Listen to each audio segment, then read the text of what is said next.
everyone. My name is Francesco Franda, and I'm a PhD candidate at the University of Buffalo.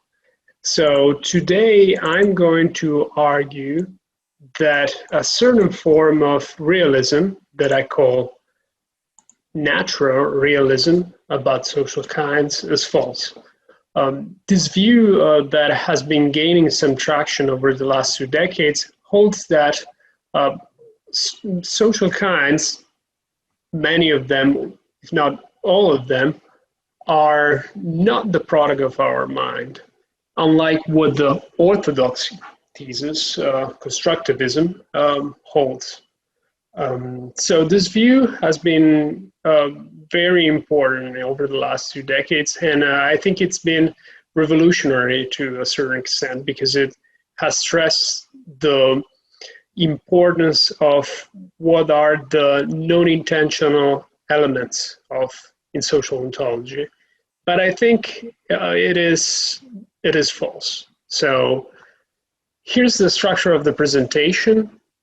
I want to first talk about ontological realism and defend this view because I believe that if we want to delve into the metaphysics of a certain thing, we have to first get the ontology straight. And then I'm going to present natural realism and its main argument in favor of it. After that, I'm going to criticize this argument, and I'm going to claim that the problem with this is that it mistakes the kinds for the instances of the kinds with the kinds themselves. And then I'm going to give a positive argument against natural realism based on the vagueness that characterizes social kinds. Ontological realism, let's start with that, is just the view that social kinds exist. There isn't, I think, a lot of dispute about this. Most philosophers are realists in this sense in social ontology. Even those that seems to be anti-realist about certain social kinds, like race, what they are usually is just anti-realists or eliminativists about race conceived as a biological category rather than a social category. So a couple of arguments in favor of it are, one, that the importance of social kinds for both our ordinary and scientific life. And this is a prima facie reason to accept the existence of social kinds. And then the other reason is that if we assume that we construct social kinds, that's debated as we'll see, but if we assume that the fact that something is being created is a good reason to accept that that thing exists, in the same way in which if we know that someone built a house, we can infer that the house exists or existed at some point. But one might argue that, well, we write novels and we create characters, but that doesn't mean we bring them into existence for real. And to this objection, I have to reply. One is that there are respectable realist views about fictional entities, but more importantly, not interested in the ontology of fictional entities, is that when we write novels, even if we don't bring into existence the character, there is something that we bring into existence in the mind of the readers, namely certain images and representations. And this is enough to have created something, to have produced something. And so a constructivist about social kinds may be realist in a similar sense, holding that social kinds do exist as conceptual entities. Another objection to the view that social kinds exist is that there are different senses in which something may exist. This view has been called multivocalism by Morton White, and Gilbert Ryle is probably the most famous defender of this view after Aristotle. And he famously argued in his book on the concept of mind that it doesn't make any sense to have only one meaning of existence when we look at a sentence like there exist prime numbers and Wednesdays and public opinions and navies. And so this should lead us to claim that there are multiple senses of existence. And so the idea, coming back to social kinds, is that social kinds do exist, but in a different way in which physical ordinary objects exist, for example. And so they might exist in a lesser way, if you want. And so it isn't exactly a full-fledged ontologically anti-realist view, but still it would be a kind of anti-realism in a weaker sense. The problems with multivocalism is that, one, the fact that it sounds absurd to say that widely different things exist in the same sentence doesn't establish anything from an ontological point of view, but it just shows that certain uses in the language are weird. And another point is that we already have something to explain why two entities are so different, and this is their nature. And so if we want to hold dear the principle of parsimony in meta-ontology here, well, we shouldn't introduce new different meanings of existence, but just stick to the fact that things have different natures. So social kinds have a different nature from physical ordinary objects, for example. Okay, so I talk about how constructivism is the orthodox view in social ontology, and I think that this view has been represented in the analytic tradition, in particular by John Searle. And I'm not going to explain Searle's view of social ontology, because I know you all know about this. But what I just want to say is that Searle is just the most prominent example of this view, which I think that it is a family of views that holds that social kinds are constructed. And so I'm not going to endorse any particular view, any particular constructivist view, because there are so many. What I'm interested in defending is just the idea that social kinds are constructed. Moving on to the rival to constructivism, which I call natural realism, because it claims that social kinds have natural boundaries.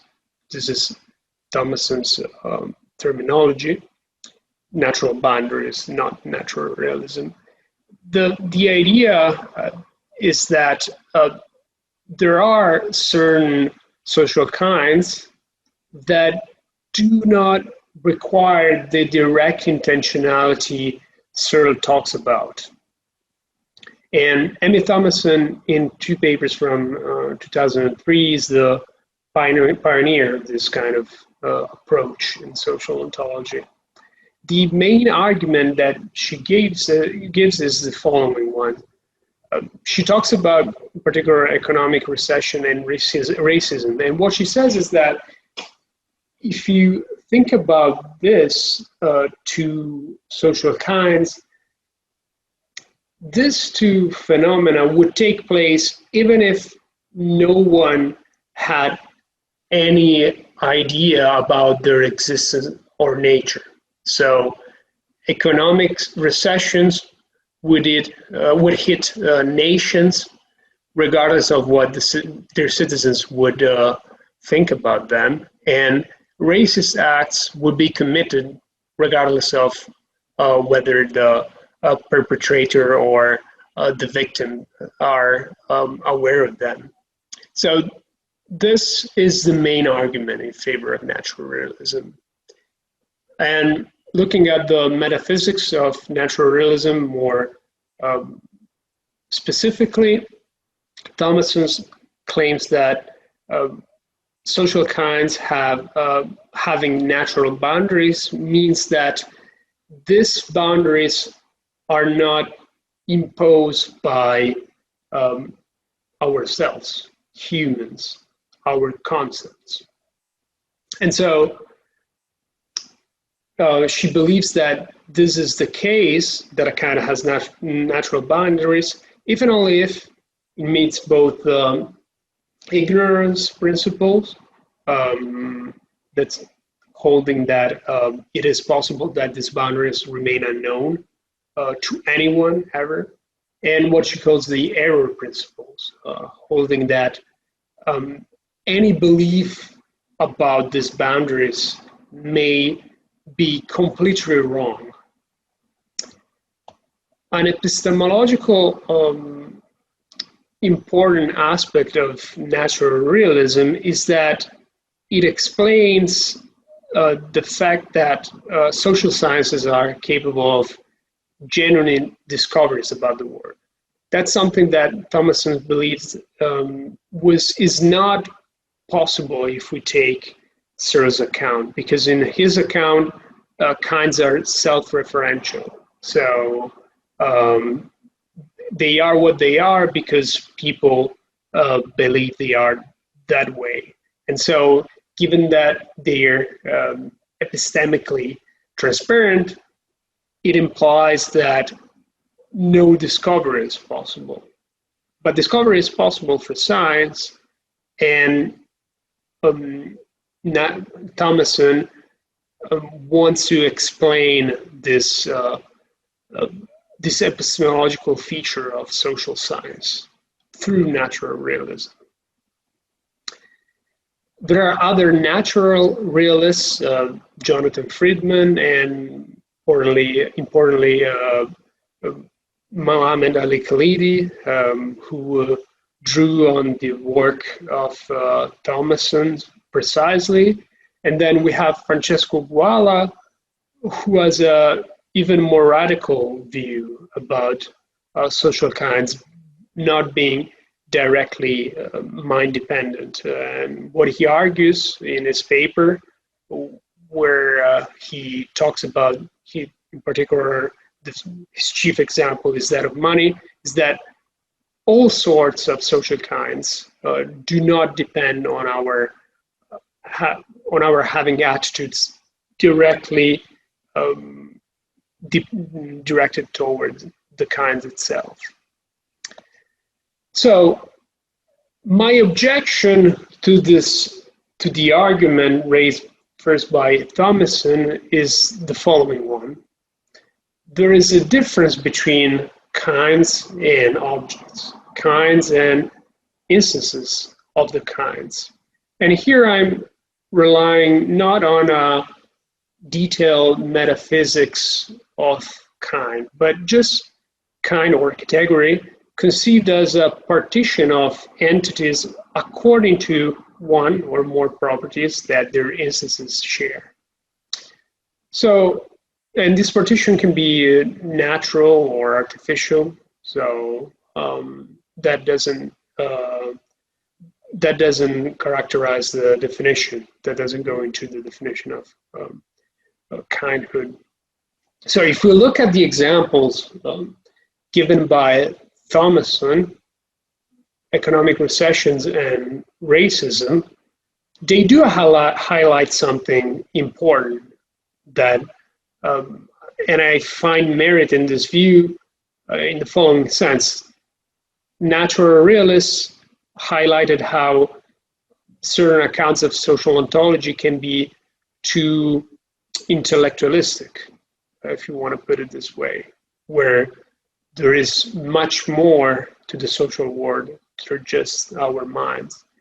But the problem is that they, when you think about economic recessions and racism, it is true that this phenomena can happen regardless of what you think about them, but these are the instances of the kinds, not the kind itself. And so when Thomason talks about recession hitting countries, regardless of what we think of them, and acts of racism existing regardless of what we think of them, these are all instances of the kind, not the kind itself. And so it is a classificatory mistake that also Guala makes when he talks about money. There's a quote that I think highlights this clearly when he says, the kind money ultimately is nothing but a set of actions and a related set of expectation. But again, here he's talking about the object money, the entity money, the object money, the instance money, not the kind money, which is a partition of the word. It's a way of grouping objects in the word. So this is the fatal mistake, I think, that the natural realist falls victim in his hard argument in favor of their view. But this is not enough to show that natural realists are wrong. So I'm going to put forward an argument, a positive argument against it, and that relies on the vagueness of the boundaries of social kinds. Now, if we take the example that we saw so far, like economic recession, racism, money, we can say that for sure there are some precise and clear-cut cases of what counts as economic recession or racism or money. But certainly by just looking at the news, that's enough to say, and the social sciences too, actually, and it's enough to give a glance at them to see how the boundaries of these kinds are vague, because there's so much discussion about, for example, whether what we are experiencing economically is a recession or not, whether a certain symbol is racist or not, whether cryptocurrency is money or not. So while there are certainly clear-cut cases of instances of what counts as social kinds or not, there are some cases where we can see how the boundaries are vague. Now, how does the natural realist face this feature that social kinds exhibit? Well, one way to do is for the natural realist to claim that this vagueness is anti-vagueness. So it is vagueness that exists in the word. But the problem with that is the following one. This is just a quite controversial view in metaphysics, that there is such thing as the array vagueness in the word. So, and the constructivist doesn't have this extra burden, extra ontological burden that the natural realist has, because the constructivist or anti-realist about social kinds can consider all the vagueness around social kinds just dedictive vagueness, so cashed out in terms of semantics or conceptual or concepts, so which is not controversial at all, this kind of vagueness. But the natural realists may go the other way and say, look, well, this is epistemic vagueness, so in order to avoid the metaphysical trouble of having ontic vagueness, the natural realist may say, look, this is just epistemic vagueness. So it's not, there are natural boundaries, but they're just unknown to us. The problem with this view is that this implies that there aren't really real social kinds with natural boundaries in the social sciences. And this was actually one of the motivations that drove the natural realists to look for the natural boundaries. So when it comes to vague boundaries, the natural realist is faced with a dilemma that I think doesn't go away, because on the one hand you have the high metaphysical price to pay of introducing AntiVagueness in the world. On the other hand, you have the high epistemological price to pay when it comes to the social sciences, and which means that you have to accept that most kinds in the social sciences are not real kinds, something that runs against one of the initial motivations that you have to discover, to introduce kinds with natural boundaries. So that's why I think that we have to support constructivism. Of course, you need to refine the metaphysics of constructivism. You need to pick one and develop, and also you have to make clear that the fact that we construct social kinds doesn't mean that anything goes, and that all social kinds are equal on an epistemic level. And so it makes sense to define economic recession not as a decline in GDP in just 1 week, but in a longer period of time.